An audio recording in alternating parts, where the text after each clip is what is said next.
नागपुर में शीतकालीन सत्र के दौरान विपक्ष ने सतारा के फलटन में महिला डॉक्टर की सुसाइड का मुद्दा उठाया और सरकार से इस दिशा में चल रही जांच का अपडेट मांगा। कांग्रेस नेता के इस सवाल का जवाब देते हुए राज्य के मुख्यमंत्री देवेंद्र फडणवीस ने सतारा महिला डॉक्टर की आत्महत्या मामले की जांच में कई अहम खुलासे किए हैं। फडणवीस ने विधानसभा में इस बारे में जानकारी देते हुए कहा कि अब तक की रिपोर्ट के मुताबिक फॉरेंसिक जांच में पता चला कि डॉक्टर के हाथ पर लिखा सुसाइड नोट उसी का था। यह बात सामने आ रही है कि पुलिस ने उसे धोखा दिया और उसका शारीरिक शोषण किया। युवती मेडिकल ऑफिसर थी। युवती ने कुछ आरोपियों को अनफिट दिखाया था। पुलिस ने उस पर लगातार दबाव बना रही थी, जिसके चलते महिला डॉक्टर ने सुसाइड कर लिया था। इस बारे में आगे की जांच अभी चल रही है और 60 दिन के अंदर चार्जशीट फाइल कर दी जाएगी। मुख्यमंत्री ने इस दौरान ये भी साफ किया कि इस केस में कोई पॉलिटिकल कनेक्शन नहीं है। ही जी घटना आहे ती अतिशय दुर्दैवी अशा प्रकारची घटना आहे।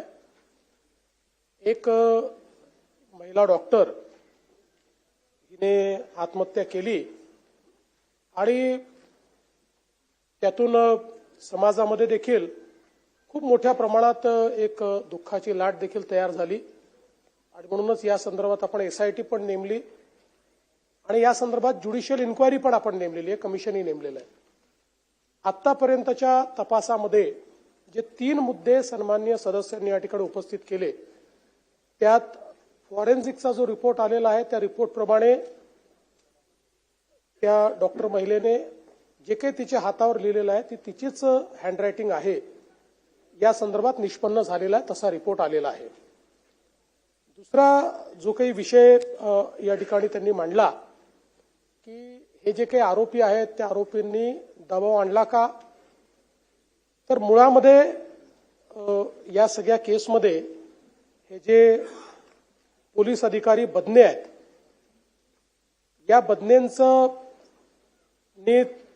एक प्रकारे जी काही आता आपल्याकडे माहिती आलेली आहे, चॅट्स आलेले आहेत, त्या सगळ्याच्यात तिची फसवणूक करून आणि शारीरिक शोषण केल्याचं आपल्याला लक्षात येत आहे बदनेंनी। आणि त्यातनं मग म्हणजे लग्नाचं आमिष दाखवणं वगैरे अशा सगळ्या गोष्टी झालेल्या त्यात लक्षात येतात आणि त्यातनं नंतर मात्र वेगळी भूमिका या बदनेंनी घेतलेली दिसते। एक प्रकारे तिचं शोषण त्यांनी केल्याचं लक्षात येतं आणि दरम्यानच्या काळामध्ये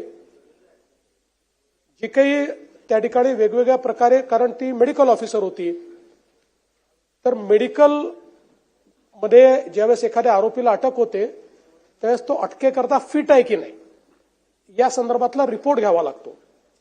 तर अशा प्रकारचे काही रिपोर्ट्स हे त्या डॉक्टर महिलेने अनफिट दिले आणि म्हणून पोलिसांनी एक मोठं पत्र हे त्यावेळी त्यांचे जे वरिष्ठ आहेत त्या वरिष्ठांना लिहिलं की बाबा अत्यंत महत्त्वाच्या गुन्ह्यांमधले हे सगळे गुन्हेगार आहेत आणि यांना अनफिटचं सर्टिफिकेट दिलं जातं आहे। आणि मग त्याच्यावर चौकशी झाली, तिने देखील आपलं पत्र लिहिलं, पण ही सगळी जी बाब आहे ही 5 महिने आधीची आहे। आता जे काही सुसाईड आपल्याला त्या ठिकाणी दिसत आहे त्यामध्ये एकीकडे बदनेनी केलेली फसवणूक आहे आणि दुसरीकडे त्या सगळ्या परिस्थितीचा फायदा घेऊन जो दुसरा आरोपी आहे त्या आरोपीनेही एक प्रकारे तिची फसवणूक केलेली आहे आणि म्हणून त्या दोघांचं नाव लिहून त्या ठिकाणी या महिलेने ही आत्महत्या केलेली आहे। यामध्ये आतापर्यंतचे जे काही रिपोर्ट्स आहेत त्या 2 गोष्टी फॉरेन्सिकच्या रिपोर्ट्समध्ये क्लिअर झालेल्या आहेत। पहिलं की गळफास लावून, म्हणजे स्ट्रँग्युलेशन नाहीये, गळफास लावून या ठिकाणी केलेली हा मृत्यू आहे आणि दुसरं हातावर जे काही लिहिलेलं आहे ते अक्षर त्या महिलेचेच आहेत। अशा पद्धतीनं या 2 गोष्टी आतापर्यंत तपासामध्ये आलेल्या आहेत।